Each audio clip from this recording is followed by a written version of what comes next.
नहीं ज्वाइन कर रहा? लिखा है सर मैं क्लास ज्वाइन नहीं कर पा रहा हूँ। हाँ वो तो बात है ही। अब पूछता हूँ कौन नहीं कर पा रहा है। मैंने तो रिस्ट्रिक्शन भी हटा दी वेटिंग रूम वाली।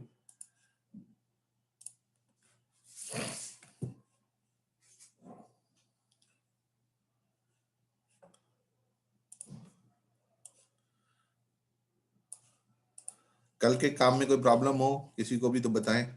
ये जो मैंने आपको वेयर क्लॉज से रिलेटेड सारा काम कराया था।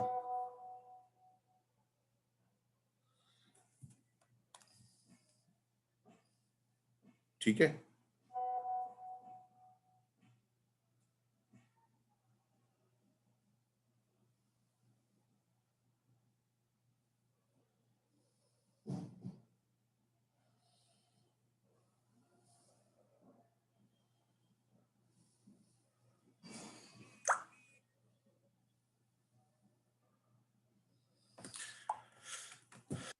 चलो बेटा जी, इसमें किसी को प्रॉब्लम हो तो बताओ इतने काम में। No sir. ठीक है बेटा जी, चलिए जी आगे बढ़ते हैं बेटा।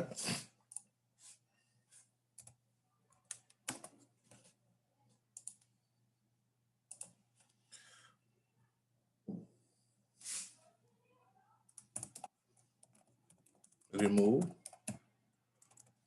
duplicates from the result।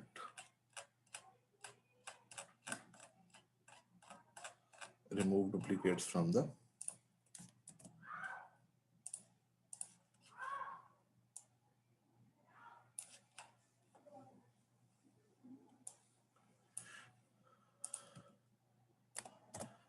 अच्छा बेटा जी, ये क्या मतलब हुआ इसका? कैसे आपको डुप्लीकेट वैल्यूज रिमूव करनी है, इस चीज को मैं आपको समझाता हूं। बेटा जी आपको कहा डिस्प्ले अवेलेबल ग्रेड्स, जो ग्रेड्स अवेलेबल हो वो आप डिस्प्ले कराइए बेटा।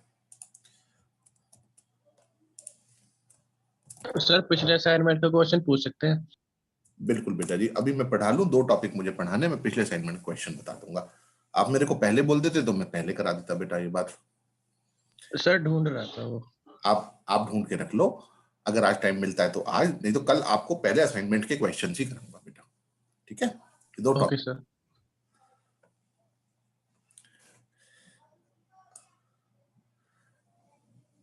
ठीक है बेटा जी, डिस्प्ले अवेलेबल ग्रेड्स, जो ग्रेड्स अवेलेबल है। अब आपने क्या काम किया, चलिए मैं 1 मिनट माई स्कूल ओपन करता हूँ।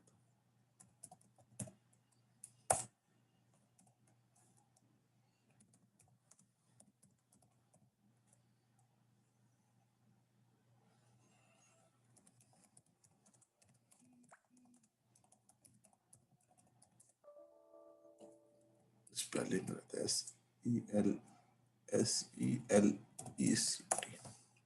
ठीक है बेटा जी,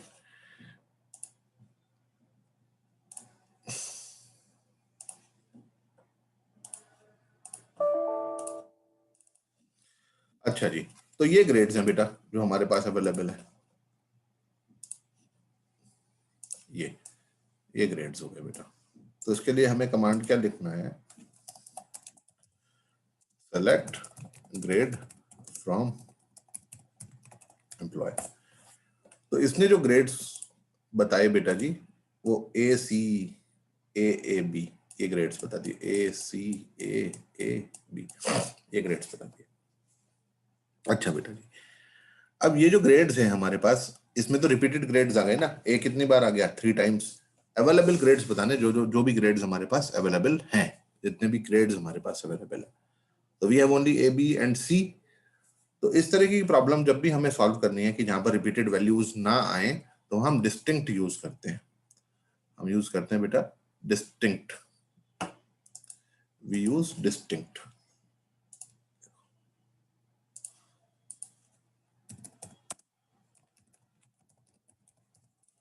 हम यूज करेंगे वहां पर distinct.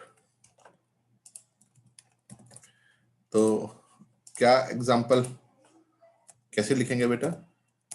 Select distinct grade from employ. पहले जो हमारे पास ग्रेड्स आए थे बेटा, वो तो सभी ग्रेड्स हमारे पास आ गए थे, ये वाले A C double A B ये। और अब कौन से आए बेटा? सिर्फ A C और B। समझ में आ गया बेटे? Yes sir. ठीक, तो ये डिस्टिंक्ट कीवर्ड यूज करेंगे बेटा हम डुप्लीकेट रिकॉर्ड्स को रिजल्ट से रिमूव करने के लिए। If we don't want to display repeated values, तो वहां पर हम डिस्टिंक्ट यूज कर लेंगे। चलिए साहब, इतना काम। जय Shri Krishna.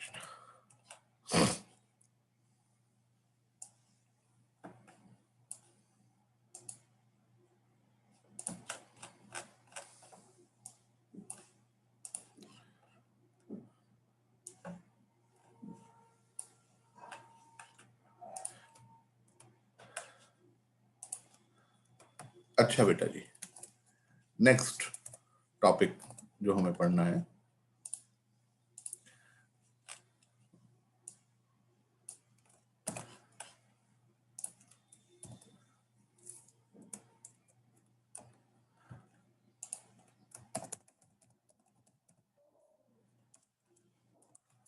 Searching for null. Searching for null, null values को सर्च करना है। तो पहले तो नल वैल्यूज हमारे पास होनी चाहिए। चलिए एक नल वैल्यू स्टोर करते हैं बेटा। जैसे अभी आप देख रहे हैं वी हैव 5 रिकॉर्ड्स और सभी में ग्रेड्स है, इसमें A, इसमें C, इसमें A, B। अब हम एक रिकॉर्ड ऐसा एंटर करेंगे जिसके अंदर ग्रेड नहीं होगा। Insert into employee values. Employee के किस किस में वैल्यू डालनी है? ग्रेड में नहीं डालनी, एम्प्लॉय नंबर में डालनी है बेटा। ई नेम में आपको एंटर करनी है वैल्यू, और सैलरी वैल्यूज। क्या क्या वैल्यू डाली बेटा? 1006,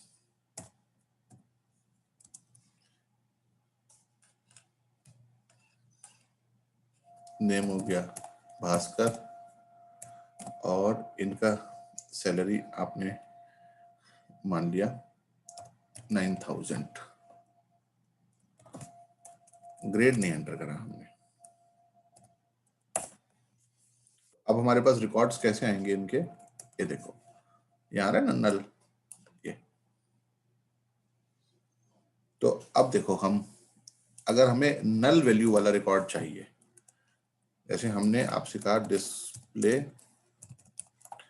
रिकॉर्ड्स ऑफ दोज एम्प्लॉइज,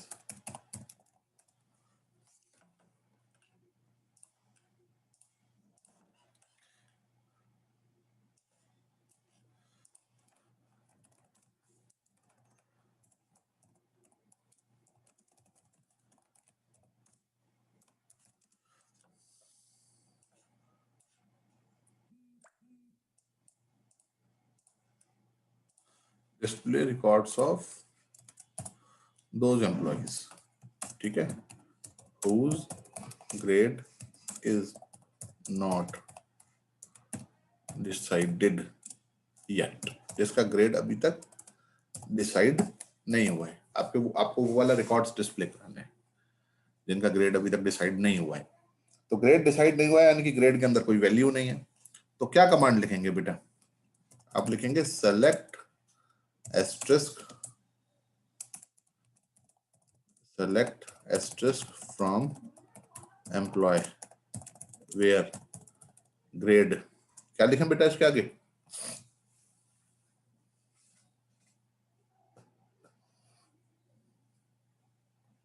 बोले बेटा जी, कोई बताएं।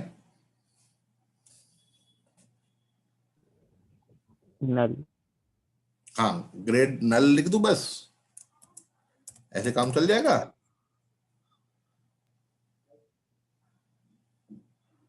अच्छा, जिनका ग्रेड ए है उनके रिकॉर्ड डिस्प्ले कराने हैं तो क्या लिखते हैं? ग्रेड ए लिखते हैं सर इक्वल्स टू, और सर इन्वर्टेड कॉमा में।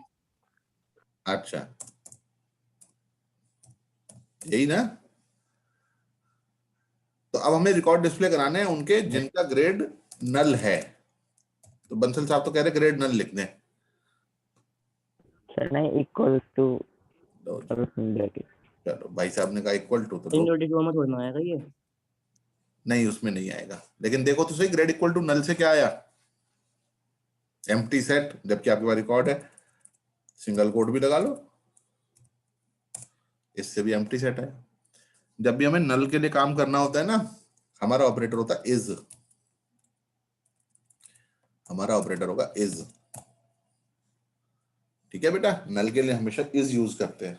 जब मैंने स्पेशल ऑपरेटर्स आपको इन बिटवीन लाइक और इज बताए थे, तो वहां भी मैंने लिखा था कि फॉर नल हम इसको यूज करेंगे। ये देखो आ गया रिकॉर्ड। Yes sir. क्लियर हो गई ना बात, समझ में आ गया। इज नल हम यूज करेंगे बेटा, यस इज नल।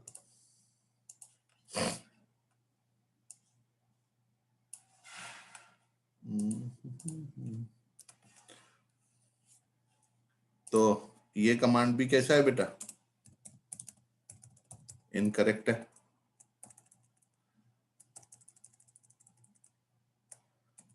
ठीक है, और ये कमांड भी इनकरेक्ट है। ठीक है, correct command is this one, grade is null. ऐसे ही बेटा जी एक और एग्जांपल हम देखते हैं। आपको बोला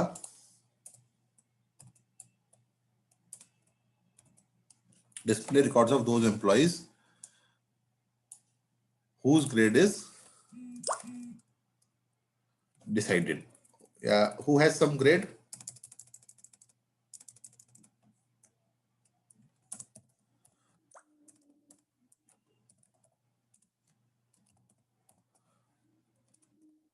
who has some grade, जिनका कोई ग्रेड है बेटा।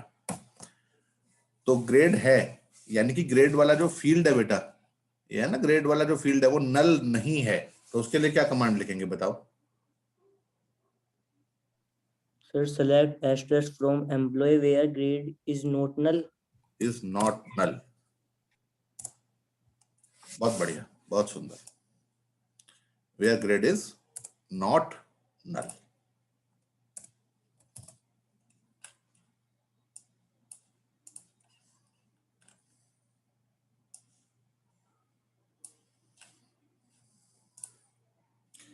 Where grade is not null, बहुत बढ़िया। चलिए साहब अब आगे पढ़ते हैं।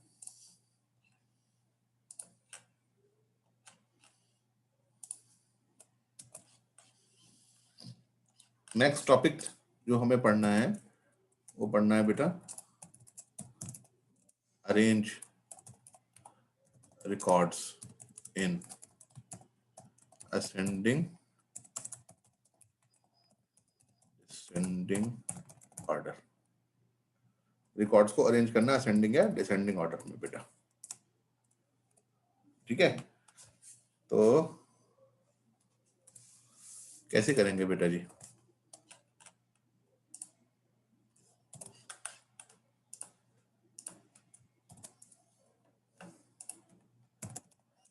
यूज करते हैं order by clause.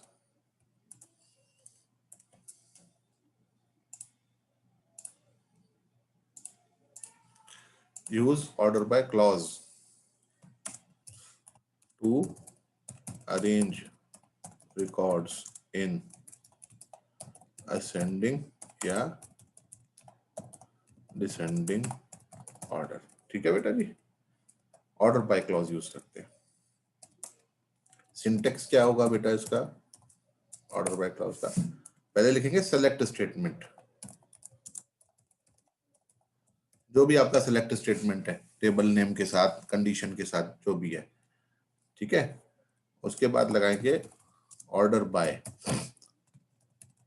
Field name. ठीक है बेटा, ASC या DESC। Order by field name, आपको किसके करस्पॉन्डिंग उसको असेंडिंग या डिसेंडिंग ऑर्डर में अरेंज करना है, नेम के करस्पॉन्डिंग करना है, सैलरी के करस्पॉन्डिंग करना है, ग्रेड के करस्पॉन्डिंग करना है, जिस भी फील्ड के करस्पॉन्डिंग करना है वो फील्ड नेम और उसके बाद एएससी या डीईएससी। चलिए अब आपको एक एग्जांपल बताता हूँ, उससे क्लियर हो जाएगा आपको। Display records of employees in the ascending order of there salaries. ठीक है बेटा, सैलरी के असेंडिंग ऑर्डर में रिकॉर्ड्स को डिस्प्ले कराना है आपको। तो देखो बेटा, ये रिकॉर्ड्स हैं आपके, तो जिस ऑर्डर में आपने एंटर करे उसी ऑर्डर में आ रहे हैं ना। पहले 25,000 वाला सैलरी आ रहा है, फिर 15,000, फिर 30, फिर 45, 18, 500, फिर 9,000। जिस ऑर्डर में आपने एंटर करे उस ऑर्डर में आ रहे हैं। अब आपको इनको असेंडिंग ऑर्डर में लिखना है। तो पहले तो सेलेक्ट स्टेटमेंट आ गया, सेलेक्ट एस्टेस फ्रॉम एम्प्लॉय। ठीक है साहब, फिर क्या लगाएंगे, ऑर्डर बाय। फिर हमें क्या लगाना है बेटा जी, ऑर्डर बाय। और किसके करस्पॉन्डिंग करना है बेटा arrange, employee number, salary. Salary, very good. और वो भी कैसा, असेंडिंग। तो क्या लिखेंगे बेटा, एएससी। ये देखिए बेटा, सर ये तो अपनी मर्जी है, किसी के भी करस्पॉन्डिंग कर लें। हाँ हाँ हाँ हाँ, क्वेश्चन में बोला है सैलरी तो हमने सैलरी करस्पॉन्डिंग कहा बेटा, करा बेटा, क्वेश्चन हमने यही लिखा सर था। अगर ग्रीड सर सर अगर जो अगर नेम ग्रेड के, होता तो ये देखो, एस डिटेल या records of employees in the same. Ascending order of there salaries. हाँ बेटा, अब बोलो, बताओ क्या कह रहे हो। सर अगर जो नेम के करेंगे तो सर अगर जो सेम सेम नेम है तो वो तो फिर वही ऑर्डर फॉलो करेंगे जिसमें आए थे, वो जिसमें आपने एंटर करें।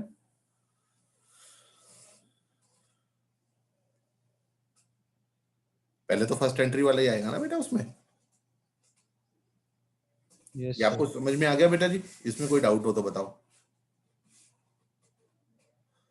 नेम के करस्पॉन्डिंग अरेंज करना सर है। डिस्क्राइब और सर डिसेंडिंग की जो वो होती है कमांड सर, वो सेम सेम होती है, डी नहीं नहीं एस बेटा, सी कमांड सेम नहीं है। डिस्क्राइब की। बिल्कुल आप ठीक कह रहे हो बेटा, वो कमांड है, ये कीवर्ड है जो बाद में यूज होता है। डिस्क्राइब तो कमांड है, जैसे क्रिएट कमांड है, सेलेक्ट कमांड है, ऑल्टर कमांड है, अपडेट है, इस तरह कमांड है डिस्क्राइब तो बेटा। और डीएससी एक कीवर्ड है जो ऑर्डर बाय के साथ यूज होगा बेटा, वो कमांड नहीं है अपने आप में, वो कीवर्ड है that used with order by. अगर वो ऑर्डर बाय के साथ यूज हुआ है ना, तो वो अपने आप ऑटोमेटिकली उसे वो मानेगा कि हमें डिसेंडिंग ऑर्डर में अरेंज करना है। और अगर वो सर कमांड, हाँ बोलो, एक बार एम्प्लॉय नंबर लिखना सैलरी की जगह। बिल्कुल लिख रहा हूँ बेटा। तो वो तो एम्प्लॉय नंबर तो 101, 102 इसी ऑर्डर में है बेटा। Sir sorry, employee name, employee name.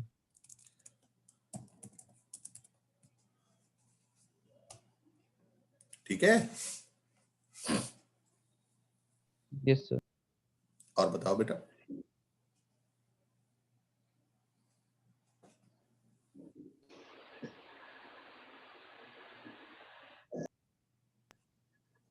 आगे आपको समझ में, यस सर। कोई यस डाउट तो सर। नहीं बेटा।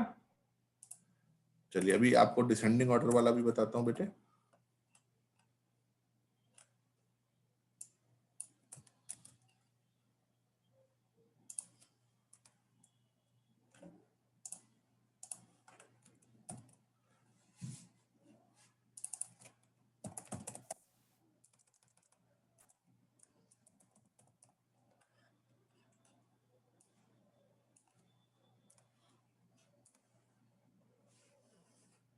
चलिए साहब, और मैं बताता हूँ।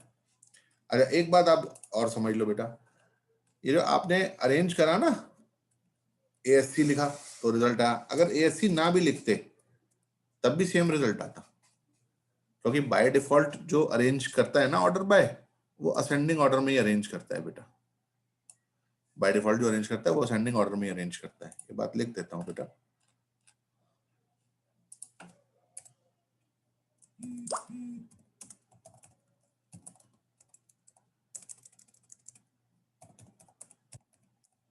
By default it is in ascending order, by default ascending order में होगा, by default it arrange records in ascending order. ठीक है बेटा, if ASC या DSC is missing. ठीक है बेटा, अगर ASC या DSC मिसिंग है तो अरेंज करेगा असेंडिंग ऑर्डर में. चलिए, आपको बोला display records of all grade A employees in the descending order of their names. ठीक है, ग्रेड A एम्प्लॉइज को नेम के डिसेंडिंग ऑर्डर में. चलिए, तो क्या कमांड आ गया? Select asterisk from employee where. ठीक है बेटा जी, पहले तो पूरा आप कमांड लिखेंगे. Grade equals to A, order by किसके करस्पॉन्डिंग बेटा? नेम के, और वो भी कैसे? डिसेंडिंग ऑर्डर में. ये देखिए बेटा, तो पहले शेखर आए, फिर राजेश, फिर अमित. समझ में आ गया बेटा जी? कोई डाउट हो तो बताओ. No sir. No sir. ठीक.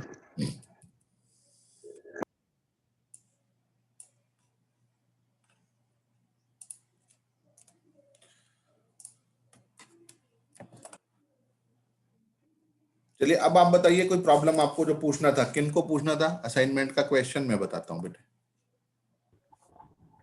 सर 6th क्वेश्चन Yes, से sir. और के ऊपर वाला पार्ट जो था. अभी देखता हूँ बेटा.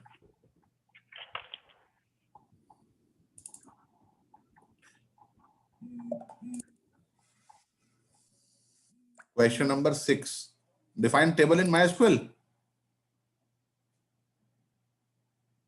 सर ये वाला नहीं था वो असाइनमेंट.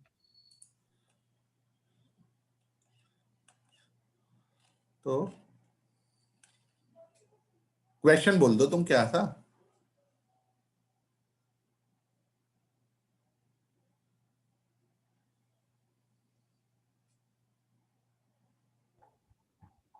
सर आप क्वेश्चन नंबर 11 का थर्ड बता दीजिए.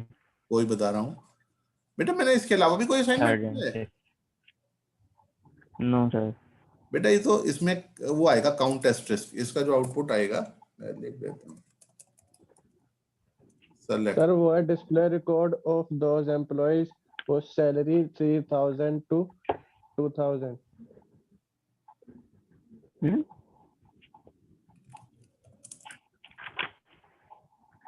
कल आप क्लास में थे बेटा विशेष? Yes sir. तो कल तो मैंने सारे क्वेश्चंस करा दिए थे बेटा. ये वो 11 क्वेश्चंस देख रहे हो ना? सर ये जो दोबारा के पढ़ा था तो सर समझ नहीं आया, और से ऊपर वाला जो था. अच्छा अच्छा, एक सेकंड मैं बताता हूँ. एक बार मेहुल अभी बताता हूँ बेटा तुम्हें. Okay sir. प्रॉब्लम सॉल्व करता हूँ भाई की.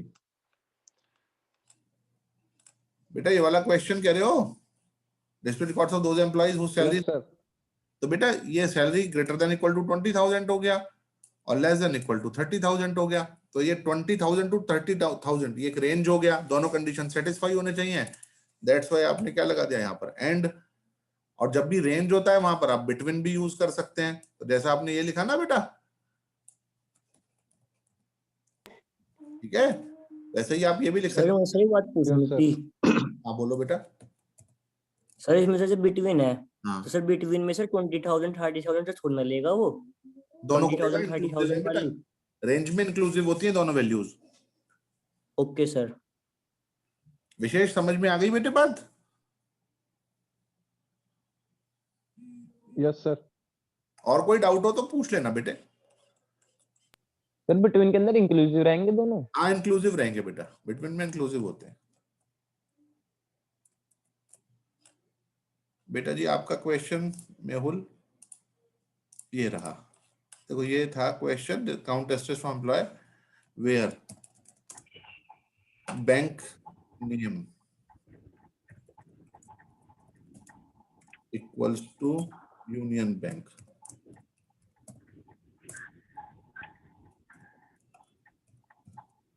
ये आएगा बेटा.